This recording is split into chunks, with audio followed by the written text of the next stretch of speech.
السلام علیکم friend, Haider voice میں کہتے ہیں آپ کو خوش آمدید۔ اگر آپ کو ہماری یہ بھی ویڈیو اچھی لگے تو چینل کو لازمی لائک اور سبسکرائب ضرور کیجیے گا۔ دوستو، پہلے کی طرح آج بھی ہم جو ویڈیو لے کر آئے ہیں وہ بھی بہت اہم ہے اور آپ کو بتانے جا رہے ہیں ناشکر ہرن کی کہانی۔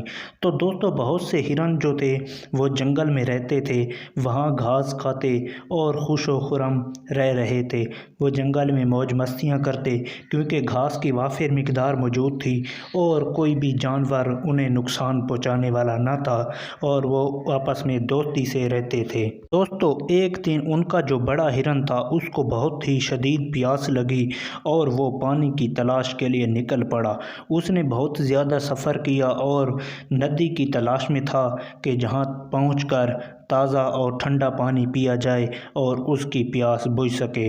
تو دوستو، بالآخر وہ ڈھونڈتے ڈھونڈتے ایک ندی پر پہنچ گیا۔ وہاں اور بھی ہرن موجود تھے اور وہ جب آیا تو وہ پانی پینے لگا۔ جب اس نے چیک کیا کہ پانی تو بہت ٹھنڈا ہے تو وہ پانی کے اندر چلا گیا اور ندی کے اندر درمیان میں کھڑا ہو کر پانی پینے لگا۔ جب وہ پانی پی رہا تھا تو ہرن نے دیکھا کہ میری ٹانگیں جو ہیں وہ بہت بدصورت ہیں اور اوپر آپ نے خوبصورت سینگ دیکھے تو بہت خوش ہوا کہ وہ جو سینگ ہیں وہ بہت خوبصورت ہیں اور میری ٹانگیں چونکہ بہت ہی باریک ہیں تو ان کی وجہ سے میں بدصورت ہوں اور اللہ کا ناشکر کیا۔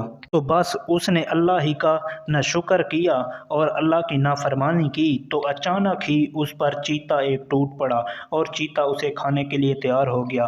ہرن نے کافی دوڑ لگائی کیونکہ اس کی ٹانگیں تو باریک تھیں لیکن وہ اسے دوڑنے میں کافی کامیاب کر پائیں اور وہ دور بھاگ گیا، مگر چیتا بھی اس کا پیچھا کر رہا تھا۔ چیتے کو معلوم تھا کہ وہ کس طرف گیا ہے تو اس کی جو ٹانگیں تھیں وہ تو اسے دور بھگا کر لے گئیں، مگر جو اس کے خوبصورت سینگ تھے وہ ایک درخت میں پھنس گئے۔ جب ایک درخت میں اس کے سینگ پھنس گئے اور اس وقت چیتا بھی اس کے پیچھے پہنچ چکا تو چیتے نے ہرن کو دوستوں پکڑ لیا اور ہرن کو پکڑ کر اس نے گوشت کے ٹکڑے ٹکڑے کر کے کھا لیے۔